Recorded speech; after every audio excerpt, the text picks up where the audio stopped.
David Roches is a professor at the National Defense University and former Pentagon Director of Arabian Peninsula Affairs. He joins us now from Washington, D.C. Now, I should imagine this is something that you would follow very closely and really examine exactly what weapons are being used.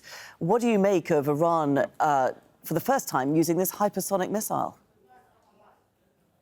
Yeah, I don't think it's a true hypersonic missile. So a hypersonic missile has to have a speed in excess of Mach 5, which all exothermic missiles have when they come in. So, pretty much every missile fired at Israel meets that speed.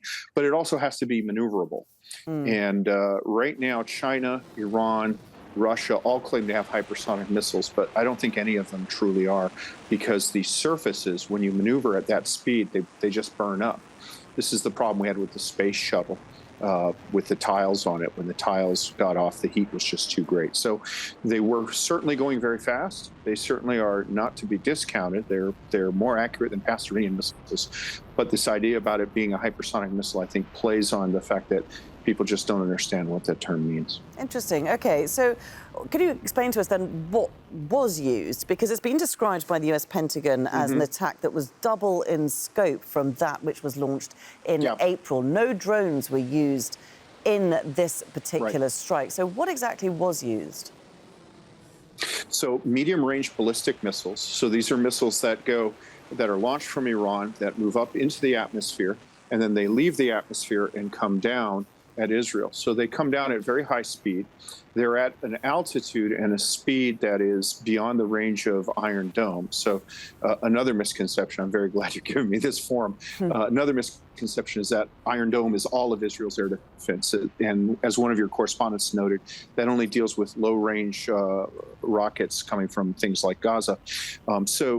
The U.S. Navy SM-3 or other variants of the Standard missile launched from the U.S. Navy ships, Arrow, David's Sling towards the end, would be appropriate for intercepting these. These come at a much higher speed and from a higher angle of approach than the sort of rockets that we've seen fired by Hezbollah and Hamas. And usually they're intercepted at a higher altitude.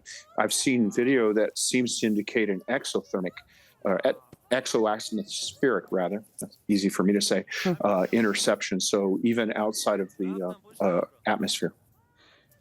Every attack, of course, gives Iran new information on Israel's defense capabilities. What else do you think Iran has in its arsenal?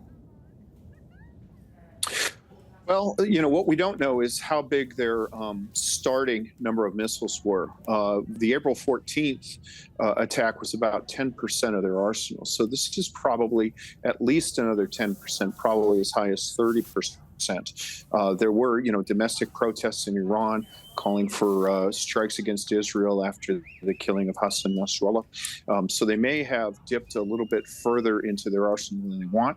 I think that they fired a significant proportion of their latest generation missiles. Some of the missile booster stages, the stages that get it into the atmosphere, have fallen apparently in Jordan, and there's reports of deaths there from the falling boosters. So that would indicate that they are using their latest model missiles, which are more accurate than the past ones. It looks as though they're using a combination of liquid-fueled and solid-fueled missiles. The solid-fueled missiles are easier to move around and hide.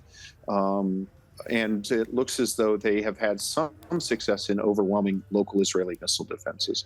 But it remains to be seen what they are. The only pictures I've seen of an impact are on open ground next to a building, not buildings yet. David Roches, great to get your insight and expertise on this subject. Very interesting indeed. Thanks very much for taking the time to join us there from Washington, D.C. It's an honor. Thank you.